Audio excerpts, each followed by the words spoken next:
Pagpapahalaga sa sarili.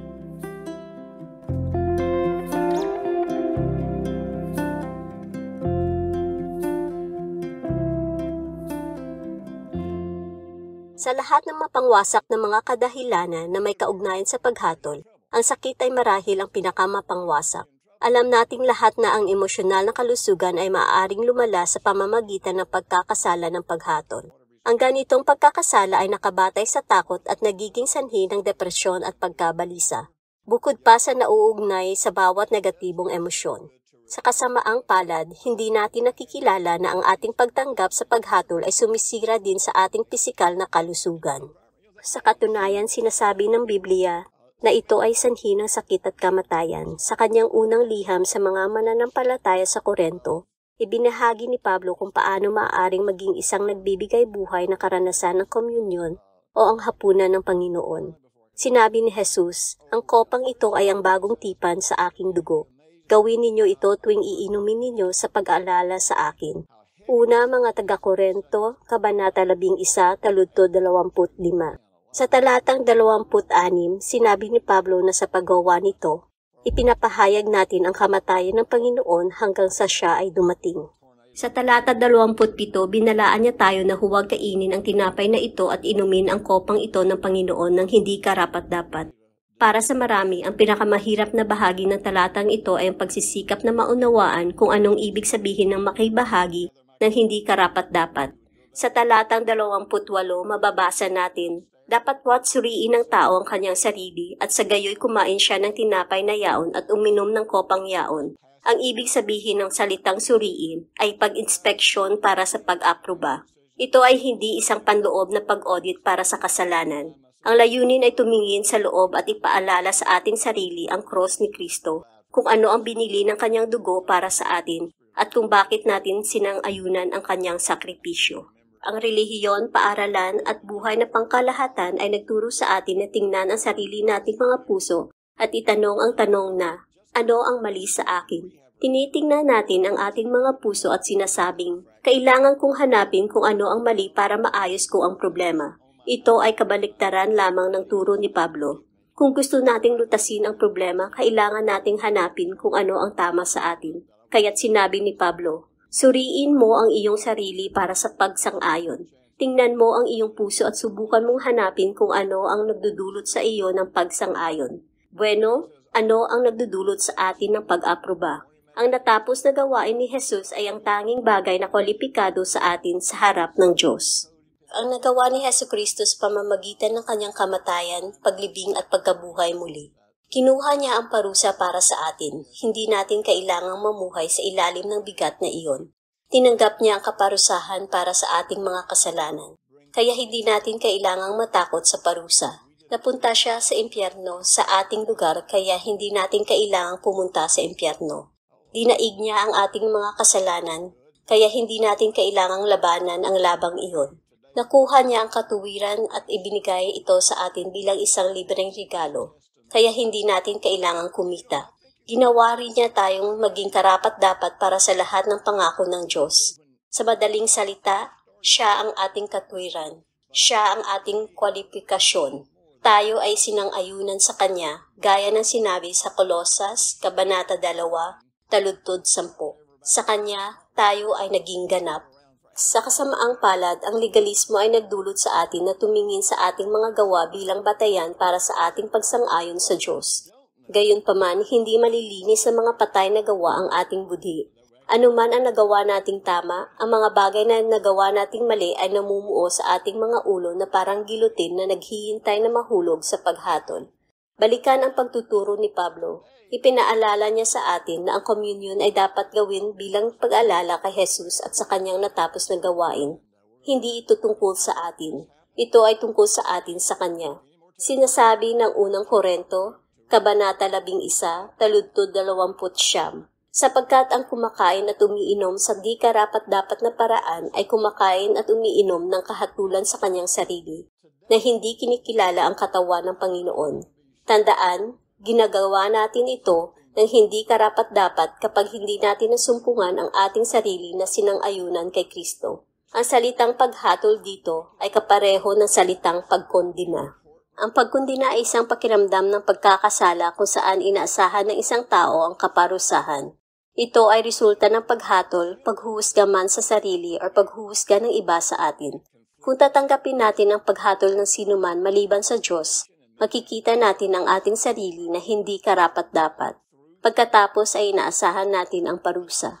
Ang problema ay ang kabiguan na makilala ang katawan ng Panginoon. Sa bawat aspeto ng buhay, dapat nating isaalang-alang kung ano ang nagawa ni Jesus sa kanyang sarili para sa atin. Ganito ang sinasabi ng versikulo 30. Dahil dito, marami ang mahihina at may sakit sa inyo, at marami ang natutulog o marami ang patay.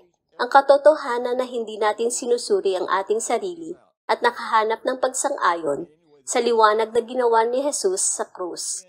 Ang dahilan kung bakit tayo ay may sakit at kamatayan. Ayon sa Biblia. Nagpatuloy si Pablo sa talatang 31, sapagkat kung hahatulan natin ang ating sarili, hindi tayo hahatulan. Ang salitang Griego na ginamit dito para sa hukom ay isang salita na nangangahulugang magsuri upang makahanap ng pagsang-ayon. Kung masusumpungan natin ang ating sarili na maaprubahan, hindi natin mararanasan ang uri ng paghatol sa sarili. Sinabi ni Jesus, tiyak na katotohanan ang sinasabi ko sa inyo. Ang makikinig sa aking salita at sumasampalataya sa Kanya, ang nagsugo sa akin ay may buhay na walang hanggan at hindi nahahatulan, kundi lumipat na sa buhay mula sa kamatayan. Juan, Kabanata 5, taludtod 24. Ang problema ay hindi dahil hinahatulan tayo ng Diyos. Sa halip, ang paghatol ng ating nararanasan ay mula sa ating mga sariling mga puso. Ito ay tinatawag na pagkundina. Sinasabi sa Hebreo Kabanata 10, taludtod 25 hanggang 27, sapagkat kung tayo ay nagkasala ng sinasadya pagkatapos nating matanggap ang kaalaman ng katotohanan, ay wala nang natitira pang hain para sa mga kasalanan, kundi isang nakakatakot na paghihintay sa paghuhukom at maapoy na galit na lalamunin ang mga kalaban. Hindi sinasabi ng talatang ito na ipinadala ng Diyos ang mga bagay na ito. Sinasabi nito na kapag patuloy tayong kusang nagkasala, ang paghatol ang ating nararanasan sa huli. Dahil sa ating pagkakonsensya, nagsisimula tayong maghanap ng mga bagay na mali. Nagsisimula tayong umasa sa paghuhukom. Nakikipaglaban tayo sa pagkakasala. Inaasahan natin ang parusa. Ang paghuhusga sa sarili ay isang propesiya na tumutupad sa sarili. Hinuhusgahan natin na tayo ay karapat-dapat sa sakit. Pero kapag nagkasakit tayo, sinasabi nating pinarorosahan tayo ng Diyos. Iyan ay hindi totoo. Walang ginawa ang Diyos. Ginawa ito natin. Ang ating mga puso ay naniwala sa isang kasinungalingan at naranasan natin ang bunga ng mga paniniwalang iyon. Gaya ng sinasabi ng kawikaan, ang sariling kamangmanga ng tao ay sumisira ng kanyang buhay. Gayunpaman, ang kanyang puso ay nangangalit laban sa Panginoon. Mga Kawikaan, Kabanata 11, taludtod 3. Ang unang Korento, Kabanata 11, taludtod 32 ay nagpapatuloy na nagsabing, ngunit kapag tayo ay hinatulan, tayo ay pinarorosahan ng Panginoon. Ano ang ibig sabihin ng pinarorosahan? Ang salitang chasten sa wikang Griego ay hindi nangangahulugang bugbugin, hagupitin, parusahan o patayin. Ang ibig sabihin ay sanayin ang isang bata. Ang pagsasanay sa isang bata ay ang pagguhit at pagpilit sa isang tao na lumakad sa tamang paraan. Ginagawa ito ng magiliw na may malaking pagmamahal at pagsuyo. Ito ay hindi ginagawa sa pamamagitan ng pagdudulot ng sakit. Pinarurusahan tayo ng Diyos bilang anak sa kanyang galak. Ang ganitong pagsasanay ay gawain ng banal na espiritu. Sinasabi ng Biblia na ang banal na espiritu ay hahatol sa atin sa diwa ng pagturo sa atin ng ating kasalanan. Kahit na mabigo tayong suriin ang ating sarili at makita ang ating sarili sa sinang-ayunan, susubukan ng banal na espiritu na ilapit tayo sa daan na magliligtas sa atin mula sa kapangyarihan at mga bunga ng kasalanan. Gayunpaman, kapag nakadama tayo ng pagkakasala o kahihiyan, nararamdaman natin na kailangan nating parusahan. Kaya ang bawat silola sa ating katawan ay kumikilos upang maisakatuparan ang ating mga paniniwala. Kung naniniwala tayo na kagawa tayo ng isang bagay na nanarapat sa pisikal na parusa, magkakaroon tayo ng sakit at karamdaman.